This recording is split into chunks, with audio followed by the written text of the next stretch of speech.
Alam nyo ba mga Lodi, ito ang pinaka-kabobohang hakbang ni Senator Erwin Tulfo. Akala niya dito sa pagpapail niyang kaso sa 18 Marines mga Lodi, matatakpan niya ang mga inaakusa sa kanya nitong 18 Marines. Para sa akin, lalo niya lang nilubog sa kumunoy ang kanyang sarili.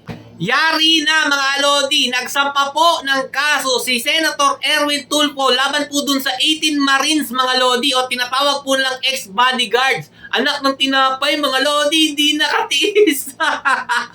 Alam nyo ba, lalo niyang pinahamak ang kanyang sarili sa ginawa niyang hakbang. Biruin nyo libel complaint filed. Senator Erwin Tulfo accompanied by illegal counsel Attorney Jovito Barte formally files a libel complaint before the Pasay Regional Trial Court on June 8, 2026 against member of the controversial 18 ex-bodyguard group.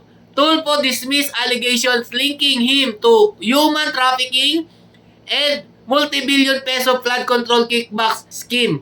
Describing the claims as blatant lies, Toto Lozano, mga Lodi, Daily Tribune. Ayan. Alam nyo ba mga Lodi, ito ang pinaka-kabobohang hakbang ni Senator Erwin Tulfo. Akala niya dito sa pagpapail niyang kaso sa 18 Marines mga Lodi, matatakpan niya ang mga inaakusa sa kanya nitong 18 Marines. Lalo niya lang nilagay sa alanganin ang kanyang sarili. Bakit mga Lodi? Bibigyan ko po kayo ng idea. Ito'y sa aking opinion lang naman po. Ikumpara po natin si Trillanes. Di ba marami po siyang ibinibintang kay dating Pangulong Rodrigo Roa Duterte, kay VP Sara Duterte, kay Pulong Duterte, at sa lahat po ng mga Duterte.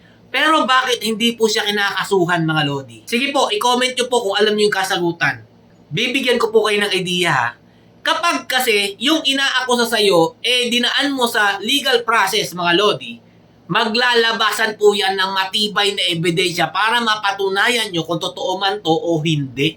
Ibig sabihin nun, pinagbigyan po ni Senator Tulfo na bulat-latin po lahat ng mga ebidensya para mapatunayan niya na hindi totoo yung paratang sa kanya ng 18 Marines. Bravo! Kumbaga, huli sa bitag ito si Senator Tulfo. At kung ikukumpara po natin yan kay PBBM mga Lodi, napansin nyo ba? Di ba pinaparatangan po siya na siya po'y adik, bangag, magnanakaw, etc. Kung ano-ano pong mga sinasabi sa kanya, di ba? Pero sino po yung nag-file ng kaso? Di ba si NBI Director Matibag doon sa mga nagsasabi nun? Bakit hindi po si PBBM ang nagkaso?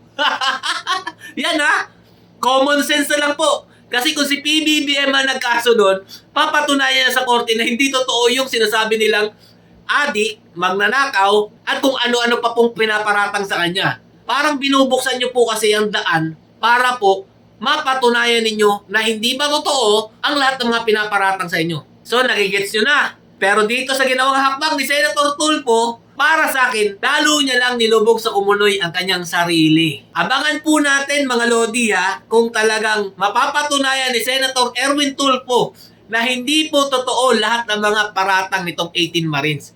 Para sa mga nag-aabang ng katotohanan, ito po ang pinakamagandang pagkakataon para malaman po natin kung ano po yung totoo. Dahil po sa ginawa ni Senator Erwin Tulfo na nagsampa ng libel complaint dito sa 18 Marines. Abangan po natin yan mga Lodi. Hanggang dito lang po muna. Stay safe mga Lods. And God bless you all. Duterte pa rin kami.